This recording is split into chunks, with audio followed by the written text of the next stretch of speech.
8월 2일 수요일 매일 예배 시작하겠습니다. 우리 같이 함께 기도하시겠습니다. 온 세상을 말씀으로 창조하시고 지금도 모든 우주 만물을 다스리고 역사하시는 만군의 여호와 하나님, 오늘도 우리의 삶 가운데 하나님께서 함께 하시고 우리의 소망 되신 주님을 바라보며 살아갈 수 있는 거룩한 주님의 자녀가 되게 허락하여 주시옵소서. 오늘도 하나님 매일 예배를 통하여서 하나님께 나아갑니다. 하나님의 말씀을 통하여서 오늘 우리 하루가 살아가게 하시고 또 하나님 말씀 가운데 오늘 우리의 삶이 끝맺음을 할 수 있기를 원합니다. 하루하루 살아갈 때 우리가 우리의 삶 가운데 하나님의 말씀이 끊이지 않도록 도와주시고 우리의 모든 생각과 뜻이 하나님의 말씀 가운데 하나님이 원하시는 주님의 자녀로서의 삶을 살아가는데 부족함이 없도록 하나님 우리의 걸음걸음을 인도하시고 우리의 믿음을 더욱더 강하게 붙잡아 주시옵소서. 하나님 오늘도 하나님께 말씀을 통하여서 은혜 받길 원합니다. 또한 우리가 말씀을 들은 후에 각자의 기도의 제목을 가지고 하나님께 나아갈 때에 하나님 우리가 하나님께 가지고 나아가는 개인적인 짐, 또 우리 가정의 짐, 또 나라의 짐들이 있습니다. 이 모든 우리의 무거운 짐들을 주님께 내려놓사오니 주님께서 대신 져주시고 우리는 정말 가벼운 마음으로 정말 하나님을 신뢰할 때에 우리의 마음의 평강을 누리며 우리가 구하는 모든 것들이 우리의 유익을 구하는 기도가 아니고 하나님의 뜻 안에서 구하여 이루어지는 놀라운 은혜가 있게 허락하여 주시옵소서.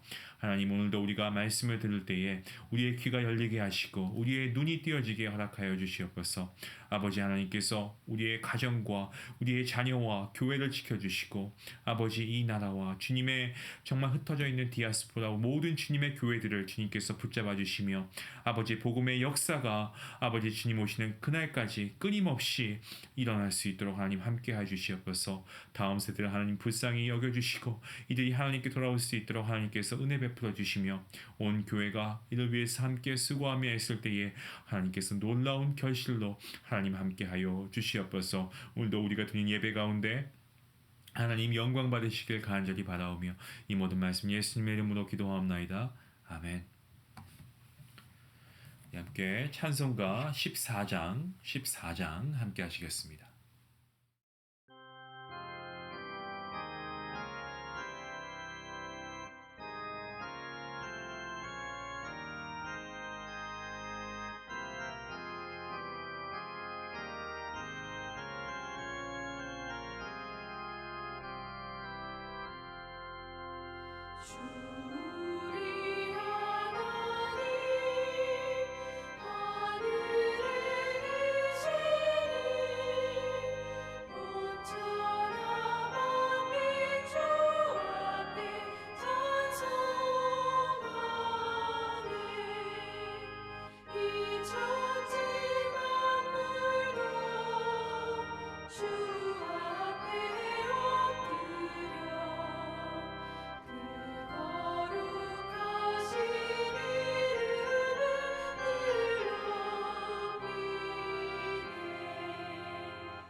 오늘 하나님께서 주시는 말씀은 사도행전 17장 16절에서 34절까지 말씀되겠습니다.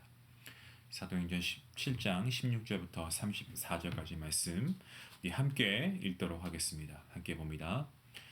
바울이 아덴에서 그들을 기다리다가 그 성에 우상이 가득한 것을 보고 마음에 격분하여 회당에서는 유대인과 경건한 사람들과 또 장터에서는 날마다 만나는 사람들과 변론하니 어떤 에피크로스와 스토아 철학자들도 바울과 쟁론할세 어떤 사람은 이르되 이 말쟁이가 무슨 말을 하고자 하느냐 하고 어떤 사람은 이르되 이방 신들을 전하는 사람인가 보다 하니 이는 바울이 예수와 부활을 전하기 때문이더라.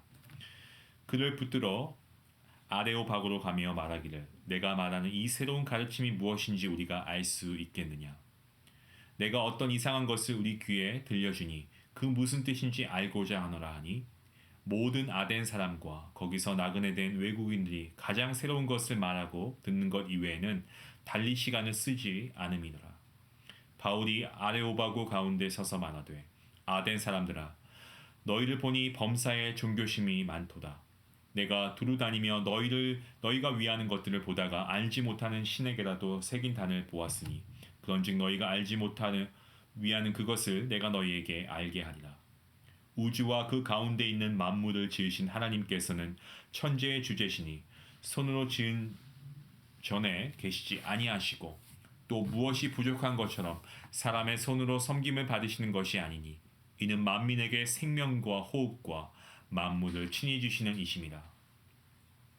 인류의 모든 족속을 한 혈통으로 만드사 온 땅에 살게 하시고 그들의 연대를 정하시며 거주의 경계를 한정하셨으니 이는 사람으로 혹 하나님을 더듬어 찾아 발견하게 하려 하심이로되 그는 우리 각 사람에게서 멀리 계시지 아니하도다. 우리가 그를 힘입어 살며 기동하며 존재하느니라.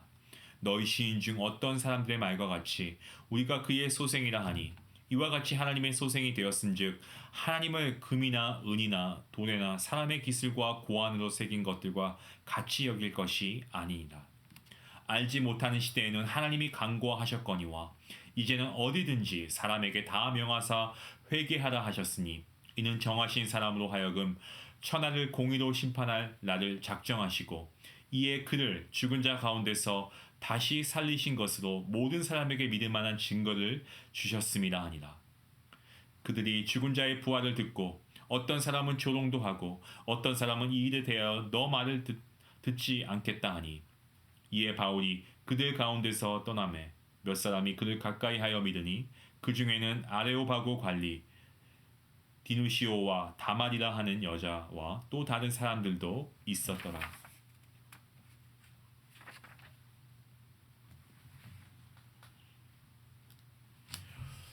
오늘 말씀 우리가 함께 살펴보겠습니다. 바울은 이 베레아에서 복음을 전합니다. 그러한 중에 자기의 신변의 위협을 느끼게 되고 이 교우들의 도움을 받게 되어서 아덴이라고 하는 곳으로 이동하게 됩니다.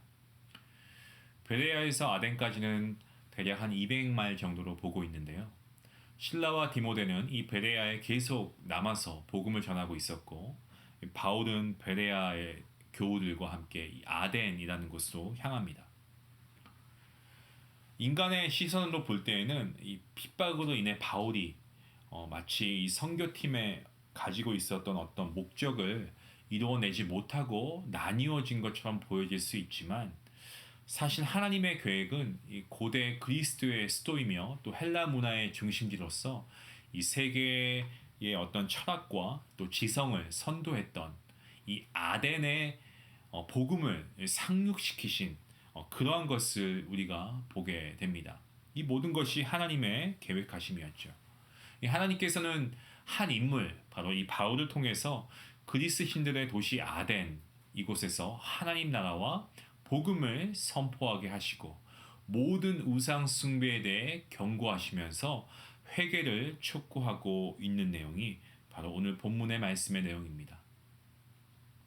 오늘 본문 16절 말씀을 보시면 바울은 이 아덴에서 신라와 디모데를 기다리는 동안에 파르테논 신전을 포함한 도시 곳곳을 봅니다. 그러면서 이 아덴의 웅장한 건축물이나 또한 그곳의 문화 또한 어떤 그러한 지혜에 감동을 받을 법도 한데 전혀 그러한 것들의 감흥이나 감동을 받지 않고 오히려 아덴의 만연해 있는 이 우상 숭배를 보면서 격분하게 됩니다. 성도 여러분, 성경 말씀을 보시면 이 성경은 하나님의 어떤 감정, 여러 가지 감정들을 우리가 이해할 수 있도록 때론 묘사하기도 하는데요. 하나님께서는 하나님의 백성이 우상 숭배를 하는 모습을 보시면 무척이나 분노하십니다. 이스라엘 민족이 시내산에서 금송아지 만들 때 이 대표적인 예로 이 예를 한번 들어볼까요?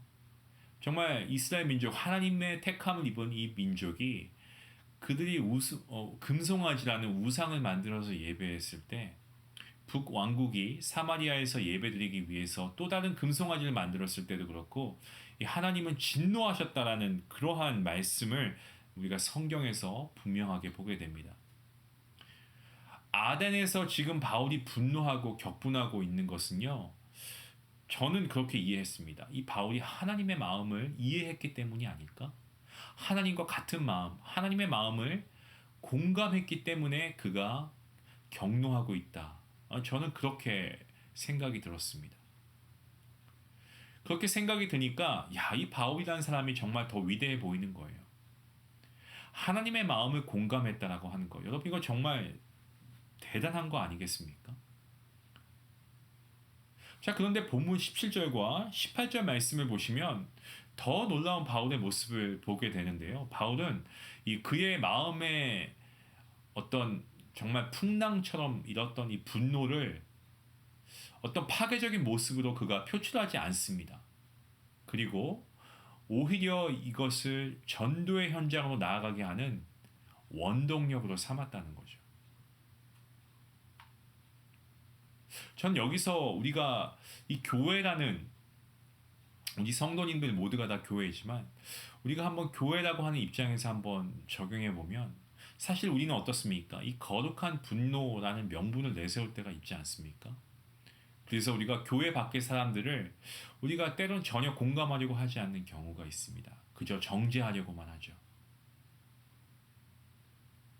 그러니까 세상에서 우리가 빛과 소금의 역할을 감당해야 되는 것은 맞습니다만 그렇다고 해서 우리가 세상을 완전히 등한시하고 그들과 등을 지고 살아가서는 안 됩니다. 우리가 그 세상 가운데 들어가서 우리가 그들에게 복음을 전해야 할 의무가 우리에게 있는 거죠. 때론 우리가 이해되지 않아도 우리가 그들을 공감하려고 노력하지 않으면 안 됩니다. 우리가 함께 우리가 그들을 이해하는 것이지 우리가 그들처럼 살아서는 안 되겠죠. 하지만 우리가 교회라는 우리가 성도이기 때문에 믿지 않는 사람들과는 전혀 어떤 상종도 하지 않으려고 하는 그런 분들이 간혹 계시는데 여러분 이것은 사실 우리가 성도로서의 교회로서의 모습은 아닙니다.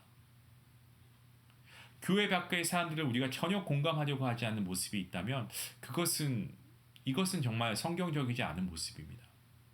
사실 이러한 그리스도인들의 모습은 기독교를 오해하게 만들 정도로 다른 종교의 폭력과 어떤 무례함을 범할 수도 있다라는 사실, 우리가 다시 한번 이 사실을 되짚어 보면 좋겠습니다. 그리고 우리가 한번 이 사실을 다시 한번 생각해 보면 어떨까요? 죄와 허물로 마땅히 죽었어야 할 저와 여러분의 인생, 죄의 영벌 대신에 하나님의 측량할 수 없는 은혜와 사랑을 입은 바로 그 사람이 저와 여러분 아닙니까?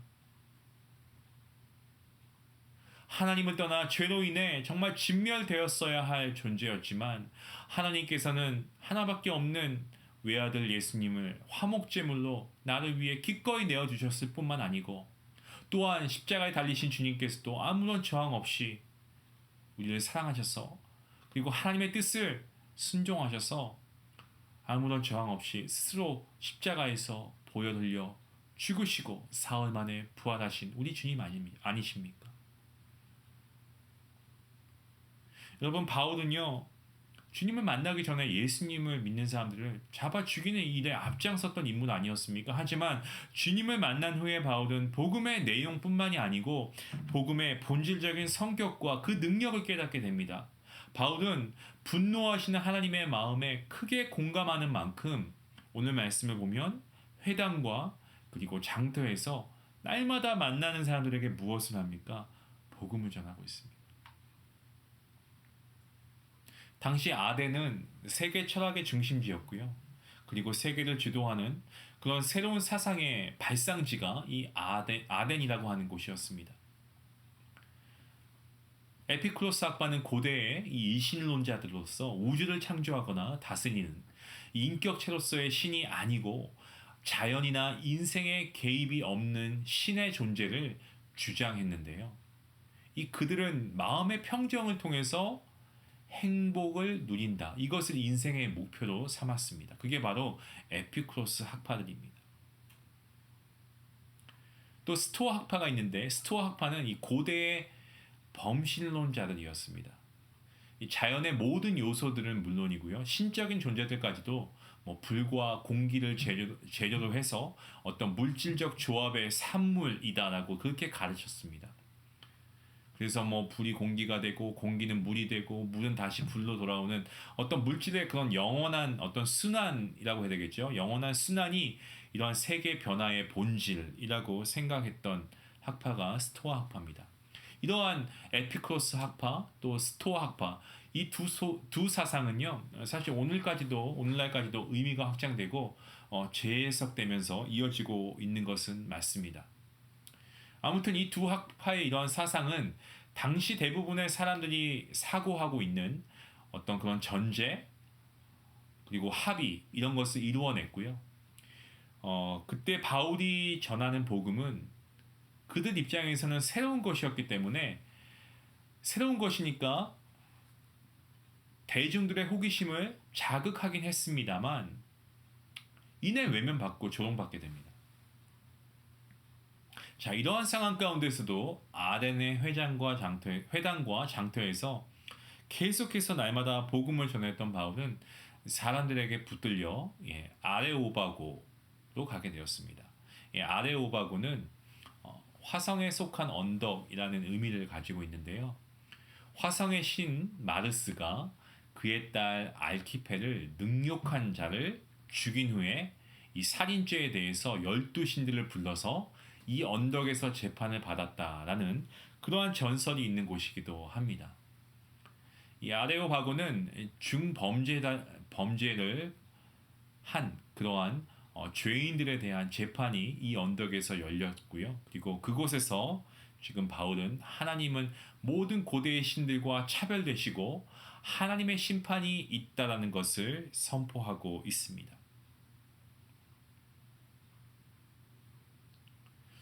그리스 신화에 등장하는 셀 수 없이 많은 신들 외에도 아덴 사람들은요. 혹시 그들이 알지 못해 소외되는 신들이 없도록 정말 알지 못하는 신들을 위한 제단을 만들었습니다. 바울은요 그 사실을 알고 있었고 그래서 아덴 사람들에게 이런 표현을 하죠. 오늘 말씀을 보니까 범사에 종교심이 많다라고 본문 22절에서 바울이 그렇게 표현합니다. 종교심이라고 번역된 원어는 신을 두려워하는 마음이라는 의미를 갖고 있습니다. 그래서 종교심이 많다는 번역에 뭐 이견은 없지만 특정 신앙은 고백하지 않더라고 해도 모든 사람은 종교심을 가지고 있음을 간과해서는 안 될 것이죠. 한국과 가까운 일본만 해도 뭐 토속신이 정말 뭐 800만 이상이 된다라고 저는 그렇게 알고 있는데요. 뭐 인도도 그렇지 않습니까? 전 국민 설문조사에 스스로가 무교라고 응답한 인구는 전체 인구의 뭐 0.2에 불과할 정도로 뭐 인도뿐만 아니고 뭐 어떤 돈이나 어떤 뭐 권력 이런 것들 의식하지 못하는 신들이 있다라고 하죠. 그리고 어떤 이러한 신들이 자신들의 운명을 좌우하기도 하고 또 그러한 신들을 찾아내기도 하고요. 그냥 그 땅에 있는 사람들은 그러한 수많은 우상들을 계속해서 경배하는 겁니다. 그들이 삶의 목적이 바로 이러한 우상들을 계속해서 찾아내고 그리고 그런 것들을 통해서 이런 우상들을 섬기는 삶을 살아가고 있다는 거죠. 이것이 바로 그러한 사람들 가운데는 그들의 삶 가운데는 그 삶의 목적이 되기도 합니다.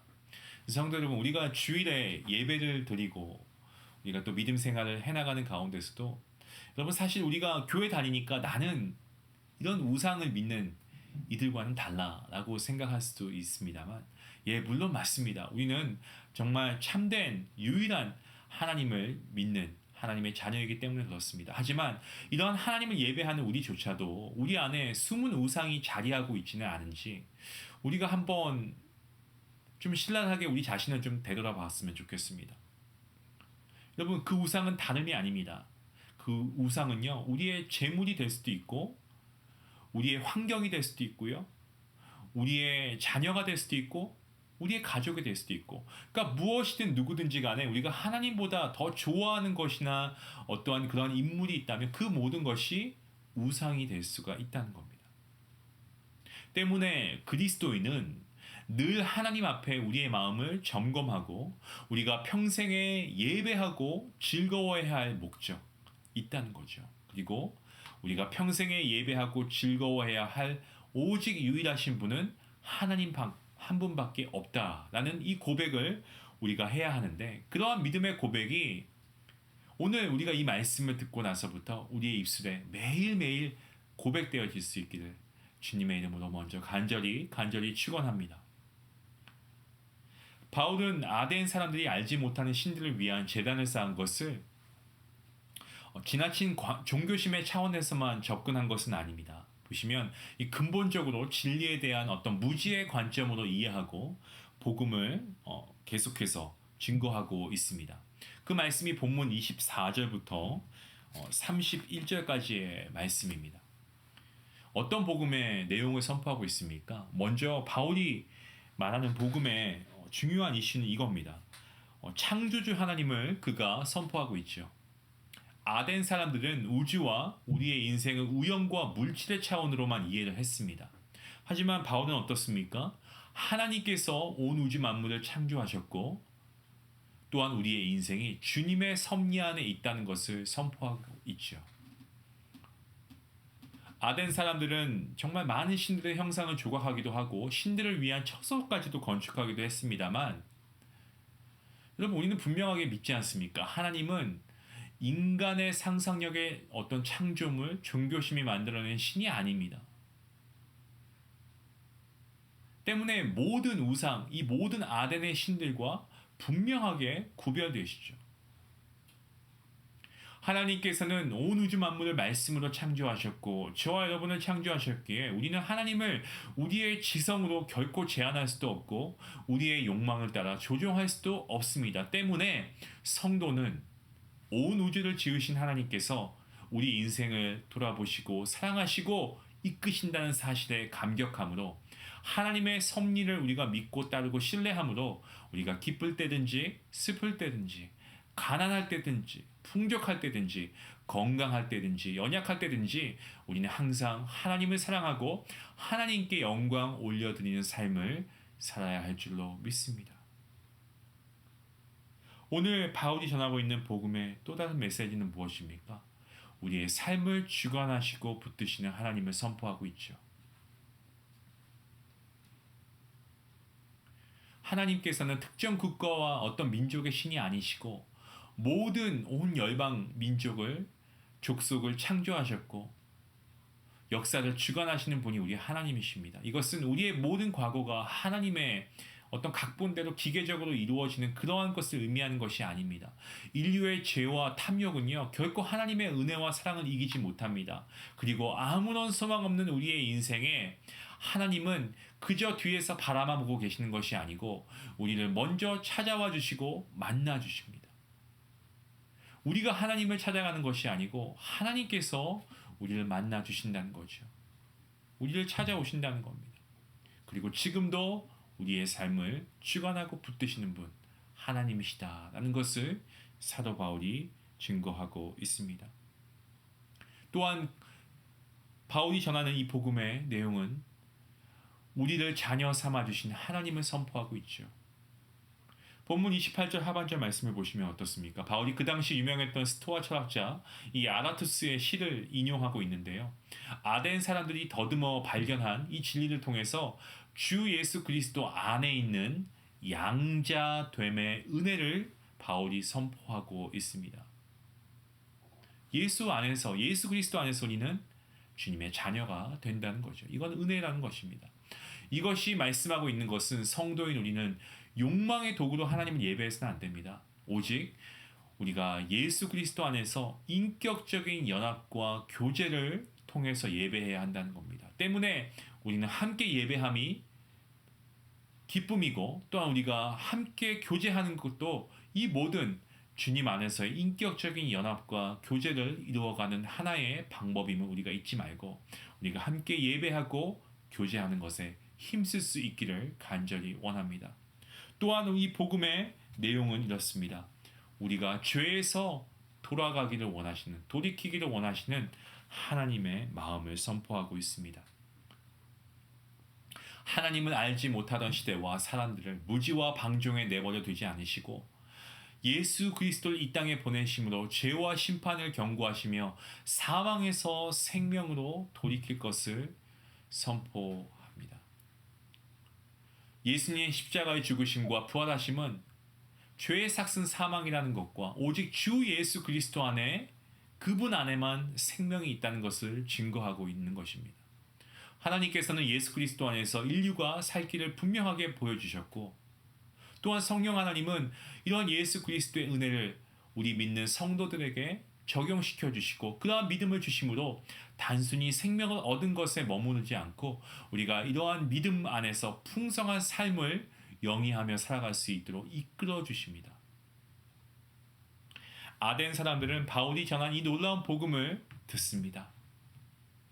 하지만 자신들이 세계의 지성이다라고 그러한 자부심을 갖고 있는 가운데 사망에서 생명으로 돌이킬 수 있는 이 위대한, 정말 어떻게 보면 그들 인생에 다시 오지 않을 수도 있는 인생의 터닝 포인트를 놓쳐버리고 맙니다. 얼마나 안타까운 모습인지 모릅니다. 대부분의 아덴 사람들은 바울을 오히려 조롱했습니다. 그리고 그들 중 소수만이 복음에 관심을 보이고 그 복음을 받아들입니다. 사실 아덴에서의 사역, 이 결과만 놓고 보면 바울의 사역 어떻게 보면 이거 실패한 거 아니야? 이런 생각이 들 수도 있습니다. 하지만 전 세계를 뒤흔들 복음의 씨앗은 폭발적인 생명력을 품고 그렇게 로마 제국에 심기어진 것을 우리는 볼 수 있습니다. 사랑하는 성도 여러분, 하나님은 놀라우신 그분의 계획을 갖고 계십니다. 하나님의 계획은 우리가 이해하지 못하고 때로는 우리가 납득되지 않고 동의하지 않는다라고 해도 반드시 이루어지며, 하나님의 약속은요, 하나님의 타이밍에 때로는 우리가 보기에는 조금 늦게 더딘 것처럼 보이지만 하나님의 때에, 가장 완벽한 때에 분명하게 하나님의 약속은 성취되는 줄로 믿습니다. 하나님의 사랑은 정말 우리가 불가항력적 은혜입니다. 이 사랑은 저항할 수 없는 은혜로 우리를 사로잡고, 하나님의 심판은 예수 그리스도 안에서 하나님의 공의와 영광을 모든 이들로 하여금 보게 할 것입니다. 여러분, 유대인은 표적을 구했고 헬라인은 지혜를 찾았습니다마는 그들 중 누구도 사망에서 생명으로 삶을 돌이킬 수는 없었습니다. 여러분, 오늘날에도 복음은 어느 누군가에는 미련한 것처럼 보일 수도 있고 또한 사람들의 조롱을 받을 수도 있습니다. 하지만 오직 주 예수 그리스도만이, 주님만이 죄와 사망 가운데 있는 정말 소망 없고 헛된 우리의 인생을 생명으로 완전히 바꿀 수 있는 그러한 주님이심을 우리가 다시 한번 분명히 믿음으로 고백하며 그 주님을 신뢰하며 매일의 삶을 주님께서 역사하시는 그러한 주님의 일하심을 우리가 허락하며 하나님의 일하심 가운데 우리의 삶을 그분의 주시는 은총 가운데 살아낼 수 있는 우리 모두가 될 수 있기를 간절히 소원합니다. 복음은 능력이 있습니다. 오늘 이 복음을 먼저 믿고 받아들인 우리가 복음의 능력을 우리가 사용하며 살아갈 수 있기 원합니다. 주님이 우리를 구원해 주셨습니다.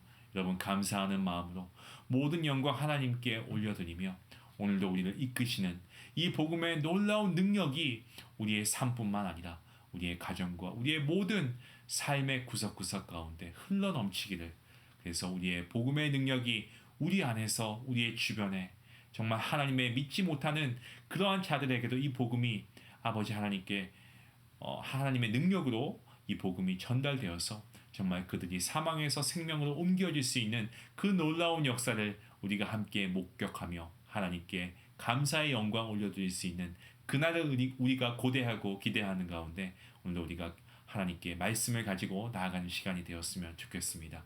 여러분 복음을 살아내시고 그 복음 안에서 승리하는 여러분의 삶이 될 수 있기를 주님의 이름으로 간절히 기도합니다. 우리 함께 잠깐 기도하겠습니다.